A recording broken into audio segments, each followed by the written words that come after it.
Bonjour, c'est Bertrand de la chaîne Investir sur le long terme. Alors aujourd'hui, la vidéo est consacrée au suivi du PEA. C'est l'épisode numéro 8 du 29 avril 2022.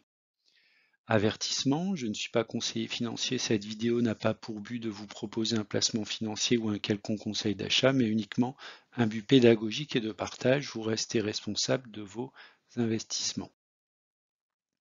Alors on va démarrer par un panorama du marché, principalement du CAC 40 en avril 2022. Donc à la clôture ce soir, le CAC 40 est à 6533 points avec une variation depuis hier de 0,39%. Le CAC 40 est en perte depuis le 1er janvier à peu près de 7,88% et également perdu en un mois de à peu près 3%. Donc on voit sur le graphique, donc sur la droite, la tendance générale du CAC 40 est plutôt à la baisse depuis le début de l'année. C'est représenté par le couloir en bleu descendant. Donc j'ai mis la moyenne mobile à 200 jours. On voit que sur le mois d'avril, donc le CAC 40 a légèrement touché cette moyenne mobile tout en restant en dessous. Donc on voit que le marché est plutôt orienté à la baisse. Il évolue en fait dans ce couloir depuis à peu près le 20 mars, à la fin du mois de mars on va dire.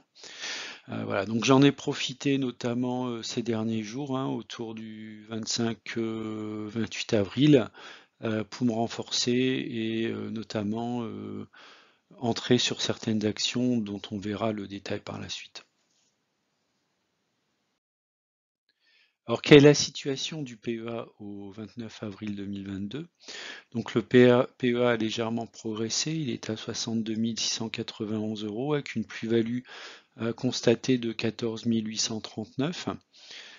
Donc, j'ai investi depuis le début 47 800 € et à ce jour, depuis le début de l'année, j'ai touché 290 €. On est dans la période qui va commencer ici, qui a commencé début avril. On va commencer à recevoir pas mal de dividendes.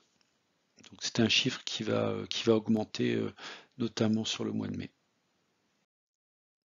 Alors quelle est l'évolution du PEA? Donc une évolution de 1,24% par rapport au mois dernier. Avec des liquidités qui sont un peu moins fortes. J'avais un peu plus de 5 000 € au mois de mars. Là, j'ai investi notamment ces derniers jours de manière assez importante, mais j'ai néanmoins gardé un volant de liquidité. Sachant que je mets 600 € par mois d'apport sur mon PEA, donc au 1er mai, j'aurai autour de 3 000 € de liquidité. Alors, quels sont les faits marquants sur la période? Donc un portefeuille relativement stable sur la période, avec un rendement mensuel de 1,24% et des dividendes perçus pour le mois d'avril qui sont autour de 200 €. J'ai profité de la baisse de certains cours pour renforcer et j'ai également profité d'opportunités pour entrer sur des valeurs cibles, comme par exemple Michelin, et également des valeurs que je qualifierais de spéculatives. Bien sûr, cette notion est relative. Peut-être que ça correspond à des valeurs de fonds portefeuille pour vous. En tout cas, pour moi, dans ma vision, c'est une vision relativement court terme et spéculative. Alors, les prises de position. Donc, j'ai acheté plusieurs actions, notamment Renault. Alors, j'en avais pris un petit peu au mois de mars, j'ai renforcé ici au mois d'avril. Donc, les valeurs spéculatives Biocinex et Valneva principalement. Je suis également rentré sur Technip Énergie. J'avais fait une vidéo sur le secteur de l'énergie. Technip et Énergie étaient rentrés dans mon top 5 des favoris. Donc j'en ai profité ici au mois d'avril pour initier une position sur cette valeur. Et également Michelin, qui était une de mes valeurs cibles, au même titre qu'Air Liquide ou Total ou Bouygues Télécom. Donc voilà, je suis rentré sur Michelin, je vous expliquerai un petit peu plus en détail dans la vidéo à quel moment je suis rentré.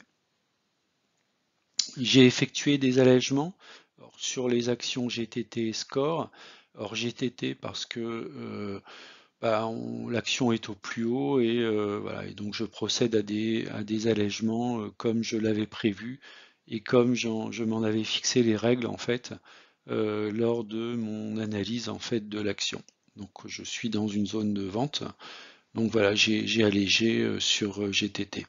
Sur Score, j'ai également allégé, donc j'étais également, je crois, dans la partie vente. J'ai notamment aussi allégé lié au risque de la réassurance, notamment par rapport à l'accentuation des risques liés à la guerre et puis également à la crise économique qui potentiellement pourrait venir dans les quelques mois à venir avec cette inflation qui ne paraît pas tout à fait contrôlée, donc cette hausse des prix et puis les risques qui peuvent advenir sur l'économie. J'en ai profité également pour renforcer sur des actions déjà en portefeuille, comme Atos. Donc là, Atos, c'est vraiment en mode DCA. J'en ai racheté donc sur des cours que j'estime relativement bas. J'ai également renforcé sur Ruby, également sur Engie, puisque ma stratégie sur 2022, c'est notamment d'investir dans le secteur de l'énergie. Donc ça explique également pourquoi j'ai investi dans Technip Energy, donc également dans Engie. Le secteur de l'automobile également, avec Valeo, Stellantis et Renault, et également dans des valeurs dites de croissance telles que Prosus, Dassault et Worldline. Alors, on va démarrer par les achats spéculatifs, notamment sur Valneva. Alors, euh, j'ai profité d'une forte chute de Valneva pour rentrer sur cette action. On verra ensuite un petit peu plus en détail après. Et notamment également profiter d'un bon news flow. Alors, même si l'Agence européenne des médicaments a posé de nouvelles questions à Valneva, ça ne remet pas en cause le processus de certification du vaccin Covid Valneva sur la zone Europe. Par contre, donc il y a une autorisation britannique pour le vaccin donc anti-Covid le 14 avril, ce qui est, je pense, une très bonne nouvelle. Ce qu'il faut aussi noter, c'est que Valneva est engagé sur d'autres vaccins, notamment un vaccin contre la maladie de Lyme qui touche énormément de personnes, et ça c'est une association avec Pfizer. Donc Valneva s'est adossé à un très grand de l'industrie pharmaceutique qui est Pfizer, donc ce qui est plutôt une bonne nouvelle. Et également, mais là ça date du mois de mars, Valneva a également réussi l'essai de phase 3 pour un candidat vaccin contre le chikungunya, qui est alors je sais pas si on peut dire que c'est une maladie qui touche énormément de monde. Du point de vue graphique, j'ai également noté qu'on est sur un support ascendant, un double support ascendant, relativement long terme au niveau mensuel et un peu plus court terme au niveau hebdomadaire. A priori, ce support joue assez bien son rôle. Donc voilà, donc je suis rentré sur l'action Valneva en espérant effectivement profiter de prochaines bonnes nouvelles pour voir le cours repartir au moins vers les 16 euros. Un deuxième achat spéculatif, donc c'est sur la société Biocinex. Alors, c'est un petit peu, on est un petit peu en retard si on considère que Biocinex est vraiment une valeur Covid, ce qui est le cas effectivement. Mais j'ai regardé un petit peu dans le détail également une analyse de l'action et je vois que, alors certes, l'impact du Covid a un impact très positif sur le chiffre d'affaires et le résultat de la société, mais si on regarde sur les 5 années précédentes à la crise du Covid, on voit que Biocinex était une société qui était quand même en croissance. Donc je pense que c'est une société qui est relativement bien gérée. C'est également une société qui a un bon news flow, une bonne communication et qui semble-t-il diversifie son activité. Donc elle profite effectivement des marges dégagées par ces tests liés au Covid pour eh bien, investir dans des secteurs relativement divers comme la pharmacie ou la parapharmacie avec l'acquisition de la marque Parakito, qui est un expert en fait dans les anti-moustiques naturels. Donc ça, je pense que ça peut être un facteur de croissance dans les années à venir.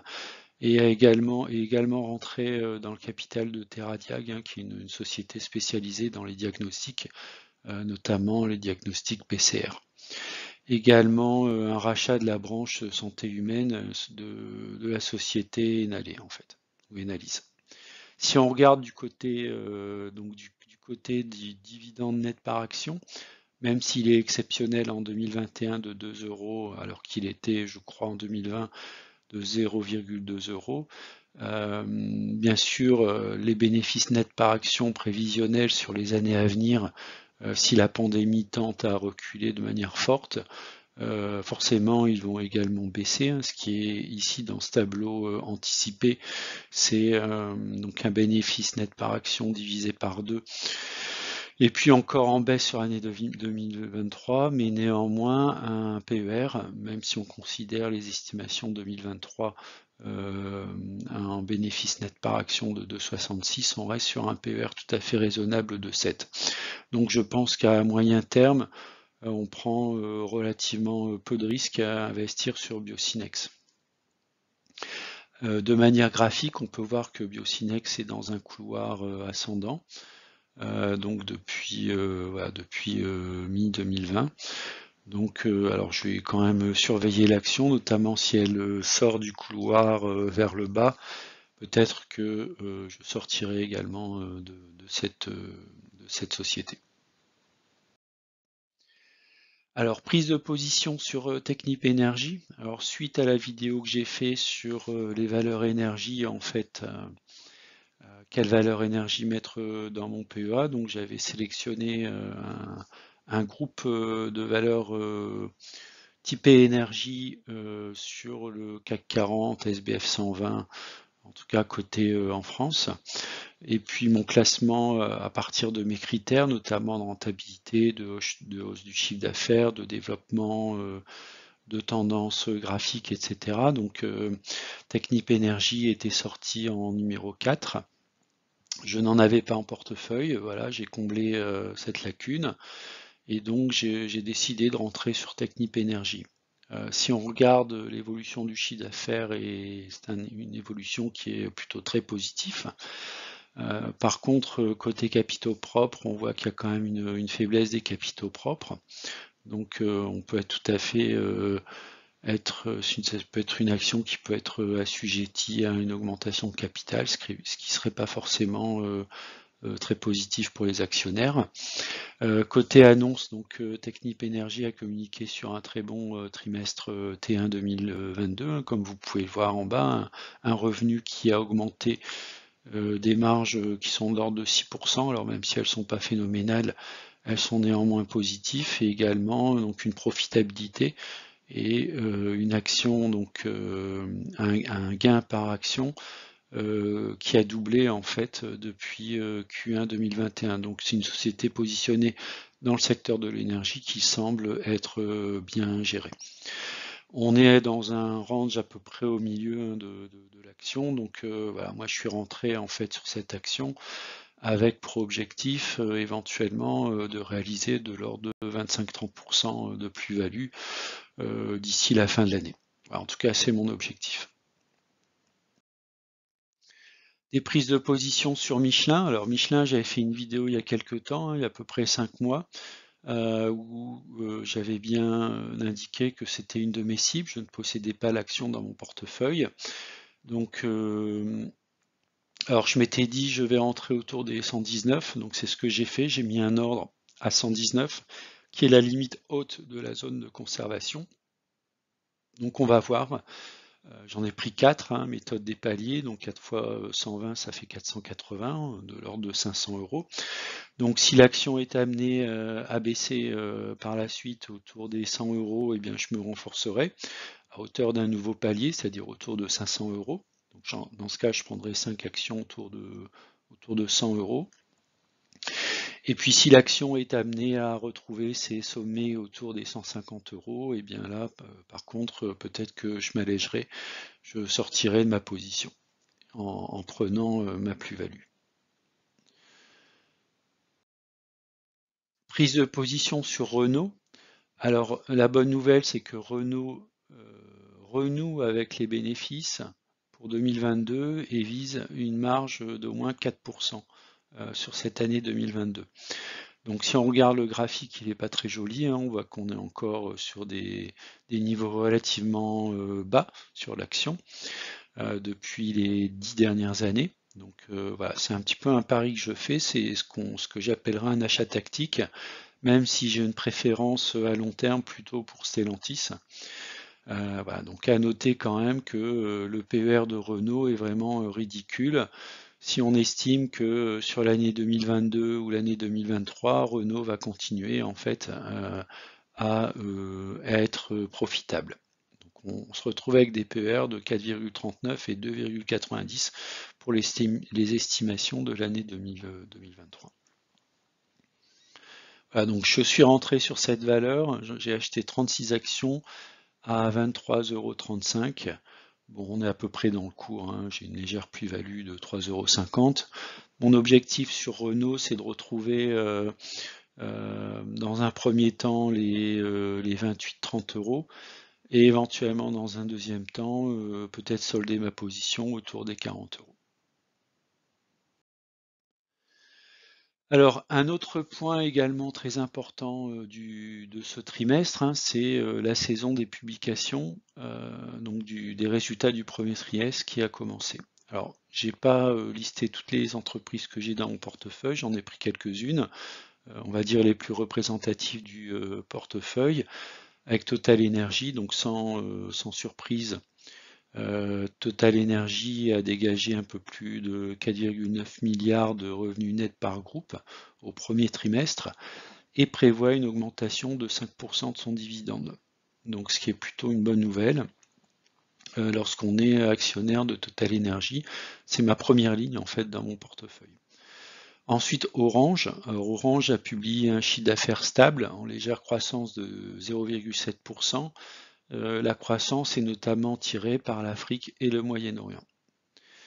Worldline, avec un chiffre d'affaires en progression de 11,6%, et la cession en fait des terminaux de paiement qui est en bonne voie. Donc pour moi, les feux sont plutôt ouverts sur Worldline, donc même si ça ne se traduit pas trop dans les cours de l'action, je continue néanmoins mon DCA, dollar cost average, d'en acheter un petit peu tous les mois en fait, notamment pour faire baisser mon prix de revient.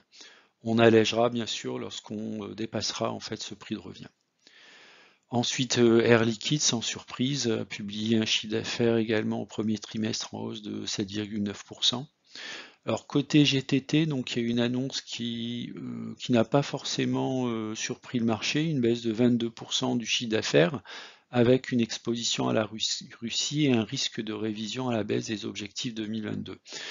Alors indépendamment, on va dire, des annonces, mais néanmoins je prends en compte les annonces, j'ai effectué des allègements de mes positions sur GTT, hein, donc des allègements vraiment successifs qui se sont opérés. Le dernier, vente de 4 GTT à 119 €. Donc si l'action est amenée à passer les 120 €, à retourner autour des 125-130, je n'hésiterai pas à nouveau à alléger mes positions. Même si le gaz naturel, tout ce qui est lié au transport du gaz naturel va connaître sans doute un développement fort d'activité dans les années à venir, notamment si la guerre en Russie se poursuit, j'ai décidé néanmoins d'alléger mes positions. Alors Atos, hausse du chiffre d'affaires de 2,1%, en fait en baisse de 0,6 à taux de change constant.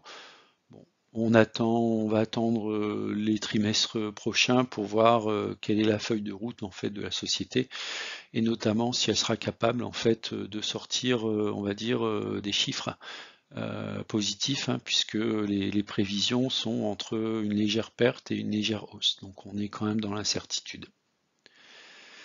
Sanofi, une hausse du chiffre d'affaires de 12% et un bénéfice net par action de 20%, et notamment boosté par la réussite en fait du médicament, je crois que ça s'appelle du Pixan.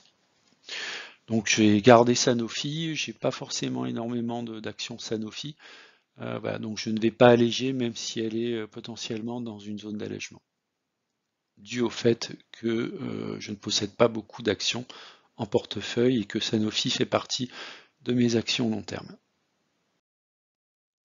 Voilà, si on regarde l'ensemble du portefeuille, alors j'ai pas mal de lignes. J'ai fait un classement en fait sur donc le pourcentage, c'est-à-dire la part en fait de chacune des lignes dans mon portefeuille. Donc on voit que la première ligne c'est Total Energy, ensuite Orange, Prosus, Worldline, Ruby, Eutelsat, Amundi, Air Liquide. Donc typiquement pour Prosus, la position en troisième position, c'est notamment lié au fait que j'en achète régulièrement pour faire baisser mon prix de revient, sachant que lorsque le cours va repasser au-dessus du prix de revient, j'allégerai en fait sans doute cette ligne. Ce sera la même chose également pour Worldline. Ces actions n'ont pas vocation à demeurer dans mon top 5, on va dire, des actions.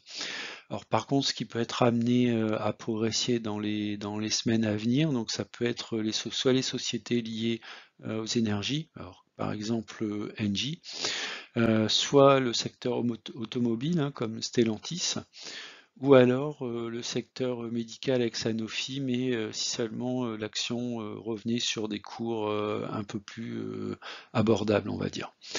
Dans le cas également où LVMH et Michelin serait amené à baisser, là je renforcerai mes positions, ce qui me permettrait notamment d'amener LVMH, qui se trouve à peu près en milieu de tableau, vers mon top 5 de valeur. Je suis assez confiant sur cette société à très long terme, même si effectivement les impacts de la guerre, éventuellement la récession, risquent de toucher ce type de valeur. Une valeur qui est quand même également, à mon goût, un peu encore surcotée. Alors si on regarde le suivi des actions analysées, hein, donc j'ai mis à droite en fait, donc j'ai une playlist qui s'appelle Analyse Action. Donc à chaque fois que je fais une analyse détaillée sur une action, eh bien je reporte en fait cette action dans ce tableau que je partage avec vous. Donc c'est le suivi des actions analysées où j'ai déterminé différents seuils de achat fort jusqu'à vendre avec un système de code de couleur. Je récupère pour chacune des actions le cours et je mets à jour en temps réel le statut, ce qui me permet effectivement en fonction de mon exposition, c'est-à-dire le nombre de fois où j'ai investi 500 €, ce qui me permet de combiner à la fois le statut et l'exposition pour savoir si j'achète, si je vends l'action. C'est un moyen, on va dire, technique pour moi de mettre entre guillemets mes sentiments de côté et de décider de manière pragmatique en fait à acheter ou vendre une action. Hein, typiquement GTT, pardon, donc 114,50 €, hein, on peut voir que on est typiquement dans une zone de vente, donc j'ai allégé, mon exposition n'est plus que de 4. Si je prends par exemple une autre action à vendre qui est Sanofi, je n'ai un degré d'exposition qu'à 3, donc bien sûr si je commence à vendre, je vais passer dans un degré d'exposition à 2, ce qui me semble un peu trop faible, notamment dû au fait que je souhaite garder Sanofi sur le très long terme. Donc là, j'attendrai simplement une baisse du cours de l'action, notamment en dessous de mon prix de revient, ou proche de mon prix de revient, pour renforcer sur cette action. Alors, si on regarde la colonne statut, hein, on voit sur achat fort, on a du Atos, on a du Prosus, on a du Rubis et on a également du Worldline. Donc j'effectue du DCA en fait sur ces actions, plus ou moins, chaque mois ou un mois sur deux en fait, pour notamment baisser mon prix de revient. Voilà, l'idée c'est lorsqu'on va passer sur une zone d'achat ou autour de mon prix de revient, eh bien d'alléger en fait sur ces actions. Typiquement, notamment sur par exemple sur Worldline où j'ai un degré d'exposition de 6, donc un peu plus de 3 000 € investis. C'est également la même chose sur Prosus. Donc là, j'ai quand même un niveau d'investissement qui est assez fort. Vous voyez, par exemple, sur Atos, j'ai un niveau d'exposition qui est de 4, hein, à peu près, j'investis à peu près 2000 euros sur Atos. Bon, bah, je peux me permettre, peut-être dans les mois prochains, si l'action revient sur des plus bas autour de 22-23, voilà, même un petit peu plus bas, historique, je crois que c'était même autour de 20, pourquoi pas d'en racheter en mode, donc en mode DCA. Voilà, donc je n'hésite pas à partager ce tableau sur mes analyses mensuelles. Donc au fur et à mesure que j'analyse une action, bien sûr, je complète ce tableau. Alors si on regarde un petit peu le top 10 et le bottom 10 des actions du portefeuille en termes de variation sur le PRU, hein, donc j'ai toujours le trio de tête Katana Group, Reworld Media et Freelance, donc qui sont pour les deux premières à plus de 100%. 80% pour Freelance, on va retrouver GTT à plus de 60% de plus-value, Total Energy à plus 46%, et ensuite on va retrouver AXA, Sanofi, BIC, Orange et Air Liquide. Alors ce qui est intéressant, c'est que des actions comme Air Liquide peuvent être à la fois des actions de rendement, mais également des actions de croissance, hein, ce qui est assez intéressant. Si on regarde du côté du bottom 10, donc sans surprise, en fait, on va retrouver donc Atos, Prosus et Worldline en queue de peloton, on va dire, hein, à peu près moins 30%, donc en moins-value, ce qui représente pour chacune des lignes un peu plus de 1000 euros de moins-value. Donc voilà, c'est pas neutre, donc c'est pas du tout neutre. Mais bon, je suis quand même relativement confiant sur le moyen long terme sur ces trois actions. Voilà, donc c'est tout simplement une question de patience, sachant que parfois en fait on a des réveils, typiquement Prosus qui a gagné un peu plus de 9% aujourd'hui. Si on va un petit peu plus loin, donc par exemple la société Ubisoft, qui est en net redressement là depuis quelques jours. Donc le domaine des jeux rebondit pas mal, et notamment Ubisoft avec la sortie de jeux et des rumeurs potentielles d'acquisition sur cette société. Donc on va voir également des sociétés financières comme Amundi, Société Générale, qui sont également en retard. Bon, bah, elles ont chuté très fortement, hein. Comme j'avais dit, j'investissais sur le secteur bancaire. C'est ce que j'avais annoncé dans ma stratégie 2022 du mois de janvier. Alors bien sûr, la crise ukrainienne a fait fortement baisser les valeurs bancaires, notamment Société Générale qui a une exposition assez forte en Russie. Mais bon, je reste relativement positif. Ça reste une société avec notamment Amundi qui verse du dividende. Donc en attendant de retrouver mes cours de prix de revient, on va tout du moins profiter en fait des dividendes sur ces actions. Alors, on va retrouver également Ruby et LVMH. Alors LVMH, je pense que je suis rentré sur des cours un peu élevés. Donc on va attendre que le cours de l'action passe sous les 600 euros. Hein. Ma target, ce serait 580 euros pour pouvoir me renforcer, notamment sur LVMH.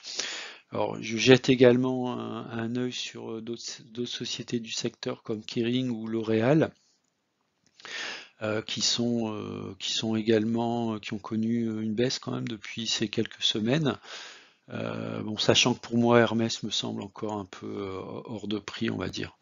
Il faudrait qu'Hermès passe largement sous les 1000 euros et bon, éventuellement je pourrais m'y intéresser, même si le cours de l'action reste quand même à une valeur relativement haute. Une fois qu'on a investi 1000 euros dans Hermès, c'est difficile de se renforcer, puisqu'on va arriver très rapidement, en fait, en tout cas pour ma part, à un seuil d'investissement par ligne. Alors ma stratégie PEA pour le deuxième trimestre, je le rappelle, hein, c'est toucher les dividendes prévus, donc on commence à toucher les dividendes, profiter des opportunités de la volatilité du marché pour faire des allers-retours, notamment sur les valeurs spéculatives, renforcer les actions de fonds portefeuille, c'est ce que je fais, notamment sur des actions comme Atos, Worldline ou Prosus. conserver du cash au cas où il y a une chute très forte des marchés. Eh bien, on va en profiter pour se renforcer dans des actions ou entrer sur des actions que je n'ai pas encore dans mon portefeuille. Voilà, donc juste un petit rappel en fait sur ma chaîne Investir sur le long terme. Donc j'ai créé un certain nombre de playlists dans lesquelles j'ai un peu catégorisé les vidéos. Donc la vidéo d'aujourd'hui est catégorisée dans le suivi de PEA. Donc elle fait également référence à la playlist analyse action, où là je fais une analyse des actions, donc principalement de mon portefeuille PEA.